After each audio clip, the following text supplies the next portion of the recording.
This is what I call the holy trinity of peppers. And why is that? Because these three, your Fresno chili, and your habanero, and your ghost pepper. All three peppers, the capsaicin is in a rib that's far away from the fruit.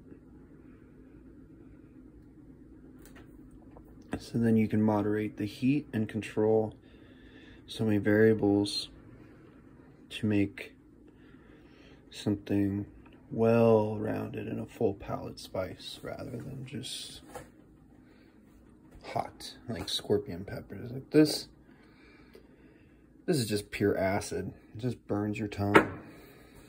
But this will actually have real flavor. And what you do with them, you broil the Fresnos,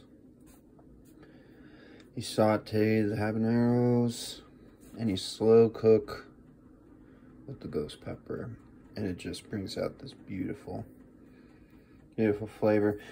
Can't get it anywhere else. I often use jalapeno as a base, but in terms of, you don't need the jalapeno for what these three will actually offer you. But these three together will go with any other base that you want to cook them with, whether it's chipotle or I don't know how many other sorts of peppers are there. There's a freaking ton of them. But this is where I always start, right here. The holy trinity of peppers. And I only call it that based off of the New Orleans holy trinity of cooking, which is green bells, celery, and onion.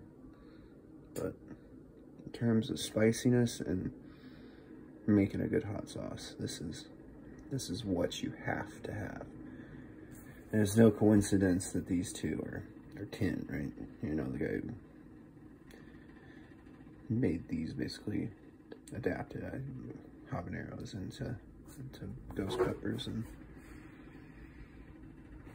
other ones he made. I haven't gotten a chance to try red or other habaneros. The oranges work just fine for me. So today, what I am going to be doing is dehydrating these, and I'm going to make my own hot sauce. And I'm going to dehydrate them in a special way. I'm going to broil these until they get that soft, just sweet flavor. These are really plump because they've been in the freezer. And so I got to use them up. They've been in there for a while. You can see it doesn't look too good. This pepper don't look too good. So we're getting rid of the, use up the ghosts. And these, what I'm going to do, I'm going to cut them in half.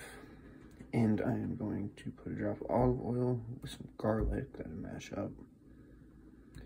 Infuse into the oil. And then I'm going to cut these in half and dehydrate them with that garlic and olive in there. And that's going to be sort of similar to how I fry them to get the exact flavor profile that I want from habaneros.